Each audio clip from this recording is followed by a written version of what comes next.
തിരുവനന്തപുരത്തെ പരിസ്ഥിതി പ്രകൃതി പക്ഷി സംഘടനയായ വാർഡേഴ്സ് ആൻഡ് മേഡേഴ്സിൻ്റെ ആഭിമുഖ്യത്തിൽ വനംവകുപ്പിൻ്റെ സപ്പോർട്ടോടുകൂടി വനംവകുപ്പിൻ്റെ സംയുക്തമായി സംഘടിപ്പിച്ച പേപ്പാറ വന്യജീവി സംഘത്തിലെ പക്ഷി സർവേയിൽ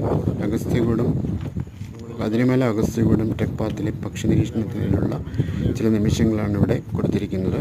അഗസ്ത്യകൂടം ട്രെക്കിംഗ് ആണ്. ഇവിടെ അപൂർവരായ അശാംബു ലാഫിംഗ് ത്രഷ് എന്ന് പറഞ്ഞ അശാംബു,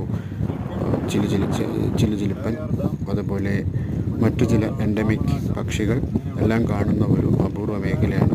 ഇതിലൂടെയുള്ള കടുത്ത മഞ്ഞും കോടുമഞ്ഞും കാലാവസ്ഥാ വ്യതിയാനങ്ങളുടെ ഇടയിലൂടെ വ്യത്യസ്തമായ കാലാവസ്ഥയിലൂടെ ഉള്ള ഒരു ട്രെക്കിംഗ് ആണ് വാർഡേഴ്സ് ആൻഡ് മേഡേഴ്സിൻ്റെ അംഗങ്ങൾ നടത്തിയത്. അതിൻ്റെ ചെറിയ ദൃശ്യമാണ് ഈ വീഡിയോ പകർത്തിയത്. ശ്രീ നിതീഷ് ബാബു വാർഡേഴ്സ് ആൻഡ് മേഡേഴ്സ് അംഗമാണ്. മറ്റംഗങ്ങളായ ഹരികുമാർ, സുശീൽ കുമാർ, സന്തോഷ്, രതീഷ്, അതുപോലെ മറ്റ് അംഗങ്ങളും ഇതിൽ പങ്കെടുത്തിട്ടുണ്ട്. രതീഷ്, വിനോദ് എന്നിവരാണ് ഇതിൽ പങ്കെടുത്ത മറ്റംഗങ്ങൾ. മനീഷ്, എല്ലാവരും വളരെ ശ്രദ്ധയോടുകൂടി ഈ